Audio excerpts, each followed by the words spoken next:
नमस्कार, हमारे चैनल में आपका स्वागत है। मैं हूं रामचंद्र मौर्य। तो साथियों, भारत सरकार भारत का नाम बदलने जा रही है। भारत का नाम न सिर्फ संविधान से हटाया जा रहा है, बल्कि जितने भी इंडिया से संबंधित नाम हैं संस्थानों के, उनका भी नाम बदला जाएगा। और शुरुआत आज से ही हो गई है, जब G20 देशों में आने वाले राष्ट्राध्यक्षों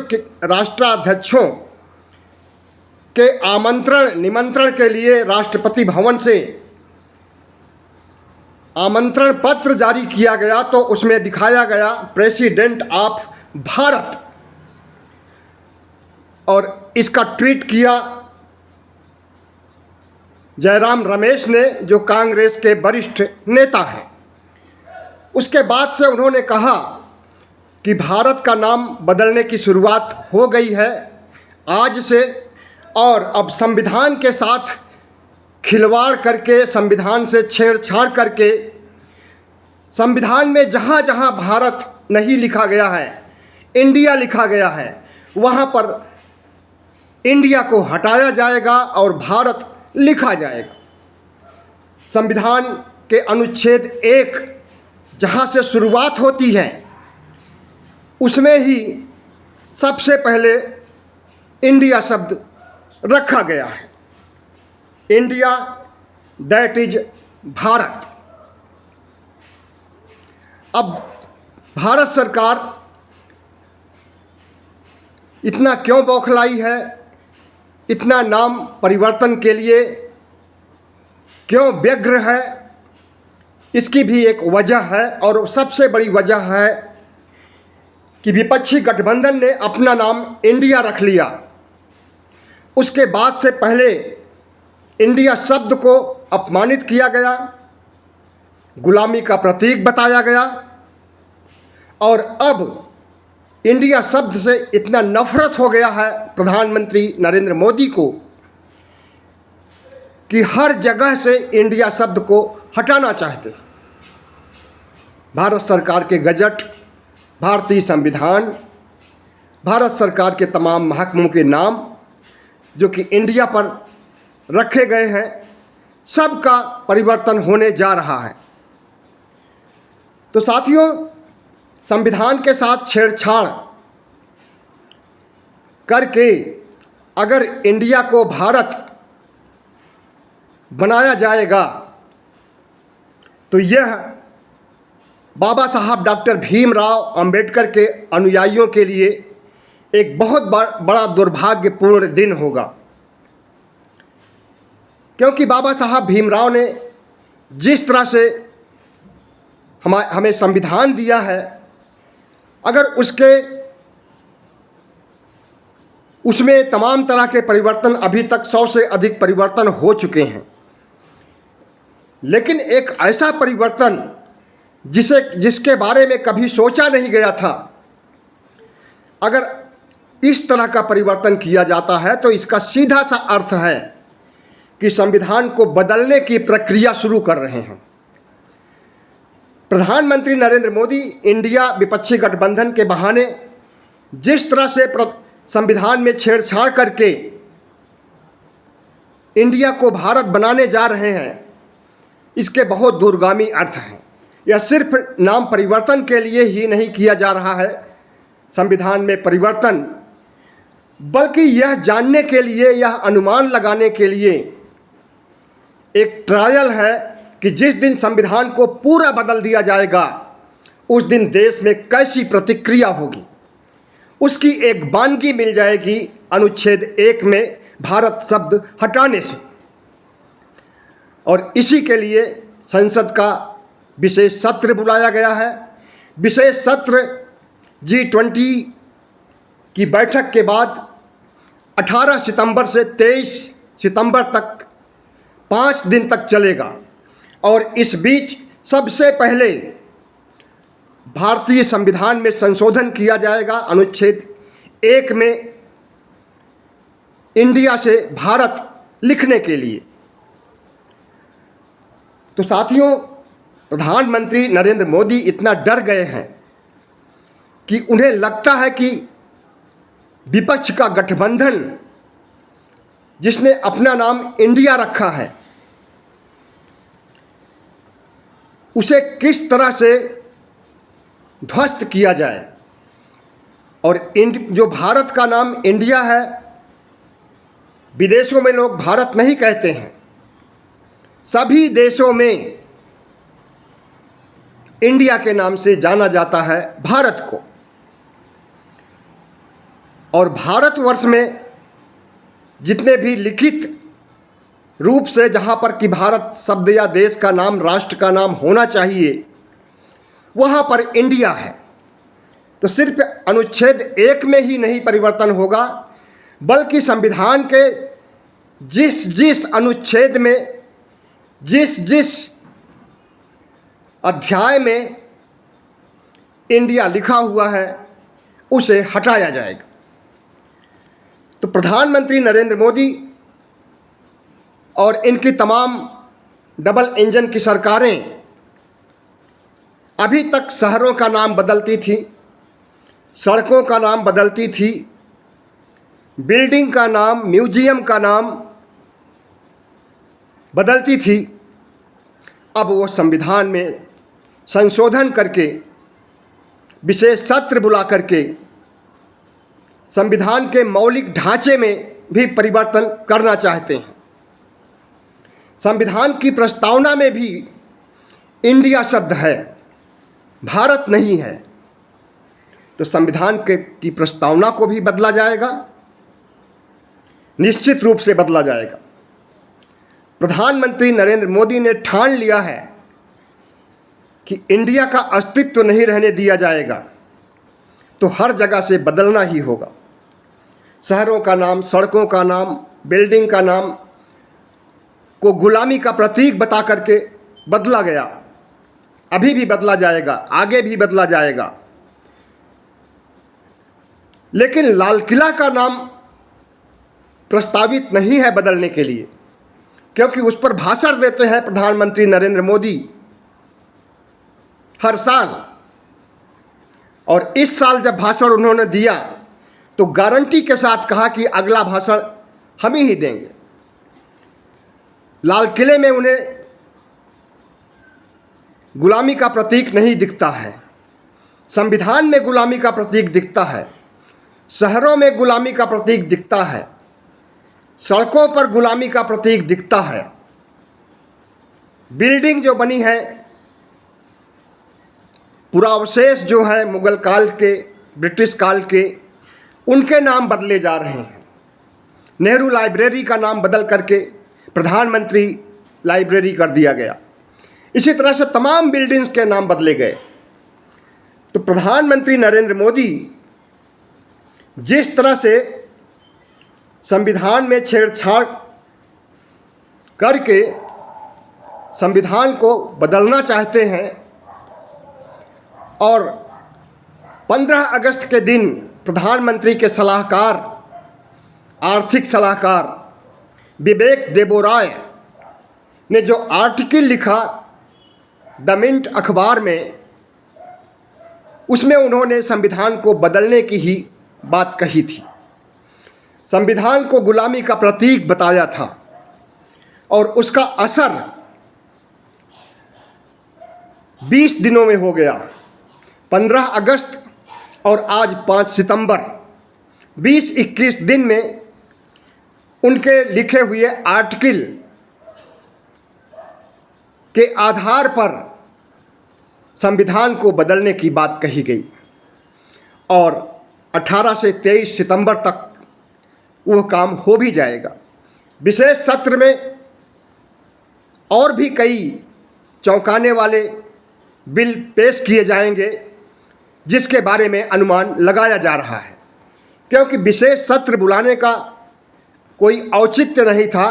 कोई ऐसी राष्ट्रीय घटना, दुर्घटना या कोई ऐसी मजबूरी या आपात स्थिति नहीं है जिससे कि विशेष सत्र बुलाया जाए।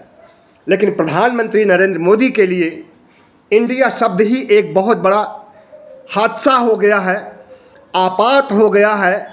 अमृतकाल के दौर में जो जश्न चल रहा है उसमें रंग में भंग उत्पन्न कर दिया इंडिया गठबंधन ने। तो इसलिए प्रधानमंत्री नरेंद्र मोदी और आरएसएस की जो विचारधारा है, उस आरएसएस की विचारधारा और एजेंडे को मूर्त रूप देने के लिए संविधान में परिवर्तन करने जा रहे हैं। और अभी थोड़े समय पहले आरएसएस प्रमुख मोहन भागवत ने कहा कि इंडिया शब्द को हटा देना चाहिए, गुलामी का प्रतीक है। उन्होंने एक बात और कही कि भारत को तो पहले से ही हिंदू राष्ट्र है, आज भी हिंदू राष्ट्र है, आगे भी हिंदू राष्ट्र रहेगा। अगर मोहन भागवत इस बात अपनी ही बात को मानते हैं तो उन्हें चाहिए कि अपने तमाम संगठनों, खास करके युवा वाहिनी जो कि हर शहरों में शपथ खा रही है, भारत को हिंदू राष्ट्र बनाने के लिए नरसंहार करने की बात कर रही है, ऐसे संगठनों को रोक लगा दी जानी चाहिए कि भारत तो पहले से ही हिंदू राष्ट्र है, अब कौन सा हिंदू राष्ट्र बनेगा। प्रधानमंत्री नरेंद्र मोदी अभी तो सरसंघ चालक मोहन भागवत के इंडिया शब्द को हटाने के लिए प्रतिज्ञाबद्ध हो गए हैं और इसके लिए उन्होंने संसद का विशेष सत्र बुला लिया है और ये थोड़े दिनों में हो भी जाएगा। लेकिन जो आरएसएस की लगभग 98 साल से मांग रही है भारत को हिंदू राष्ट्र बनाने के लिए, और भारत को हिंदू राष्ट्र बनाने के लिए ही 1925 में दशहरे के दिन आरएसएस की स्थापना की गई थी और अब लगभग 100 साल पूरे होने वाले हैं। विजयदशमी 2025 में 100 साल पूरे हो जाएंगे और उस दिन तक भारत को हिंदू राष्ट्र बनाने के लिए तमाम तरह के संकेत मिल रहे हैं भगवा गैंग की ओर से। और दूसरी तरफ यह भी कहा जा रहा है कि भारत तो पहले से ही हिंदू राष्ट्र है। तो प्रधानमंत्री नरेंद्र मोदी और आरएसएस के मोहन भागवत इस देश को किस दिशा की ओर ले जाना चाहते हैं।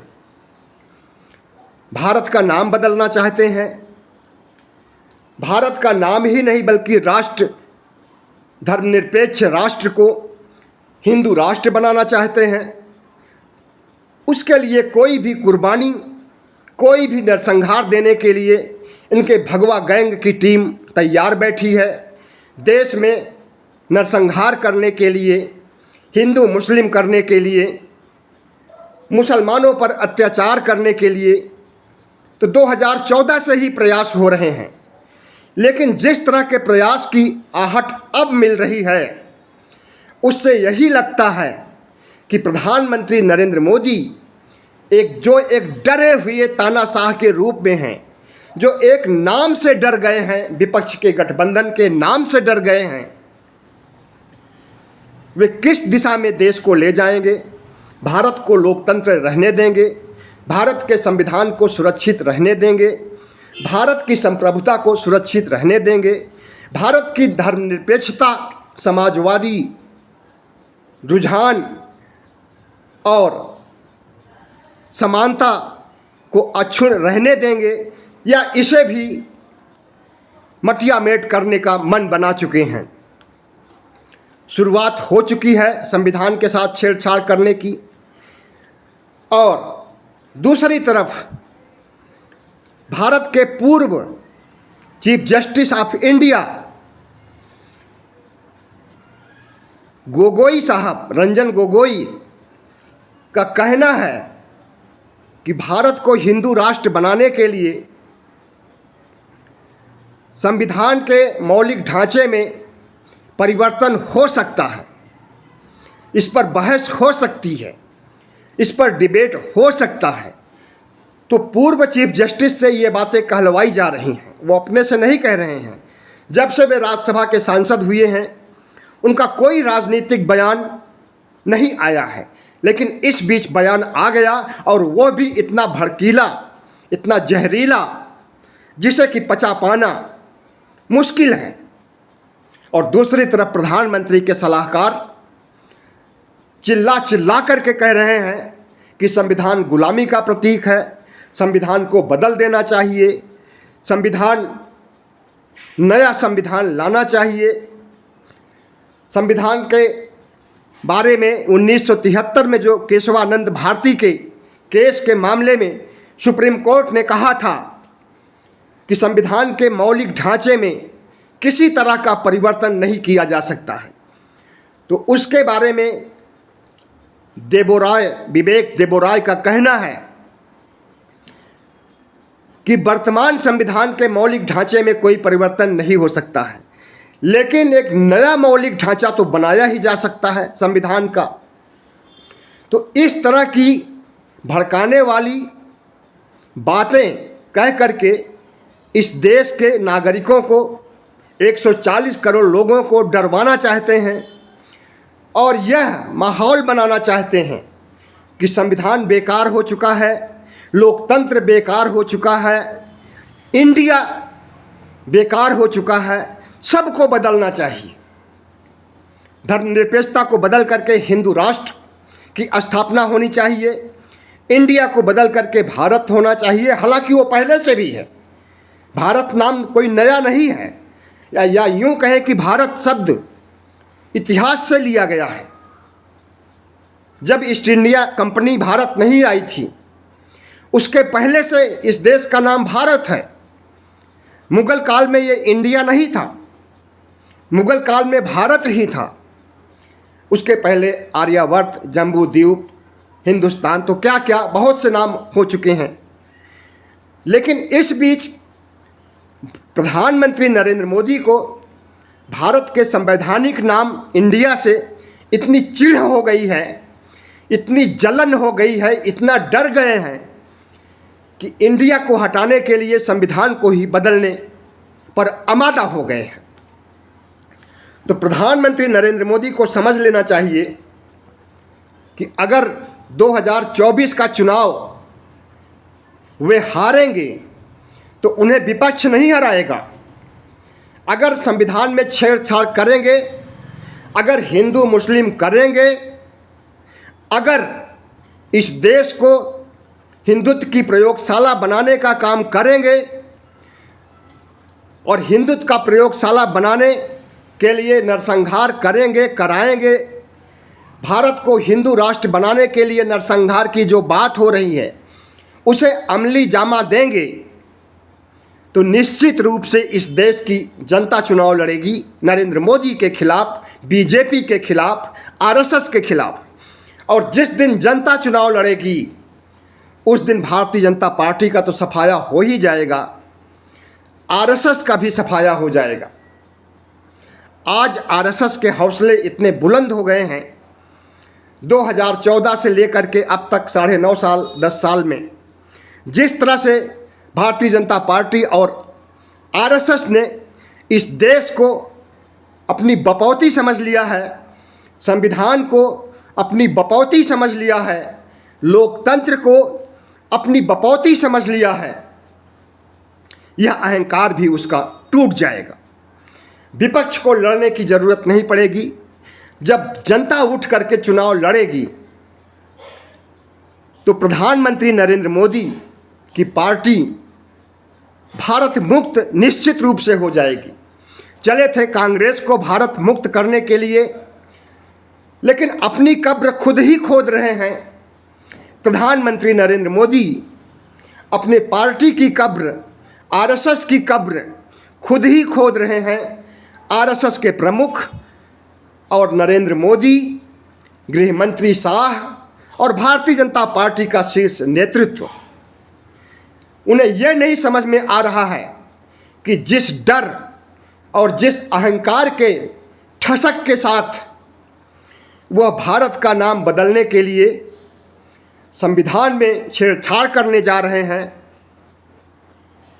कितना महंगा पड़ेगा।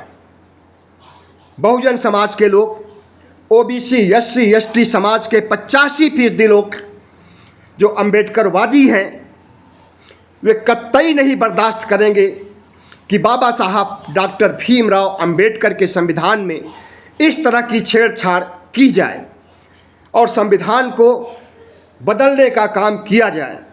आपको याद दिला देंगे कि हरिद्वार धर्म संसद में भारतीय जनता पार्टी के नेता अश्विनी उपाध्याय ने संविधान का विकल्प पेश किया था भगवा संविधान के रूप में, और वो भगवा संविधान कुछ और नहीं था, मनुस्मृति थी। तो इस देश के बाबा साहब डॉक्टर भीमराव अंबेडकर के संविधान को बदल करके मनुस्मृति राज कायम करना चाहेंगे तो नरेंद्र मोदी की भारतीय जनता पार्टी और आरएसएस का अस्तित्व ही नहीं बचेगा। भारत के नक्शे से इनका खात्मा हो जाएगा।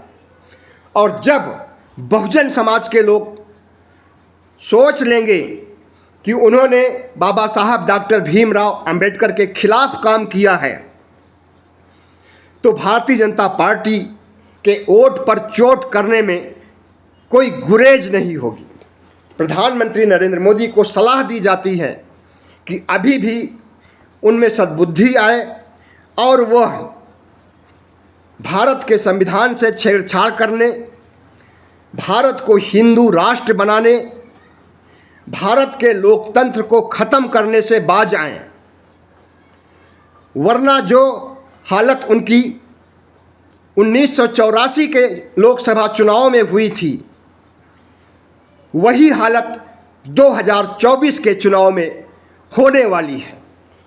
1984 में भारतीय जनता पार्टी को सिर्फ 2 सीट मिली थी, और अगर संविधान में संशोधन, संविधान के साथ छेड़छाड़, भारत को हिंदू राष्ट्र बनाने की जद्दोजहद, भारत के लोकतंत्र को ख़त्म करने का अहंकार नहीं त्यागेंगे, तो हो सकता है कि 1984 में जो 2 सीटें मिली थी उससे भी वंचित हो जाएं प्रधानमंत्री नरेंद्र मोदी।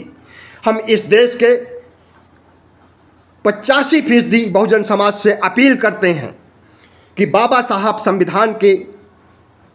साहब डॉक्टर भीमराव अंबेडकर के संविधान से अगर आरएसएस के लोग, बीजेपी के लोग छेड़छाड़ करते हैं तो इन्हें सज़ा मिलनी ही चाहिए, इनके वोट पर चोट होना ही चाहिए। बहुत बहुत धन्यवाद। हमारे चैनल को सब्सक्राइब कीजिएगा, लाइक कीजिएगा, शेयर कीजिएगा, ताकि हमारी आवाज़ 85% बहुजनों तक, दूर दूर तक, पूरे देश में पहुंच सके। बहुत बहुत धन्यवाद।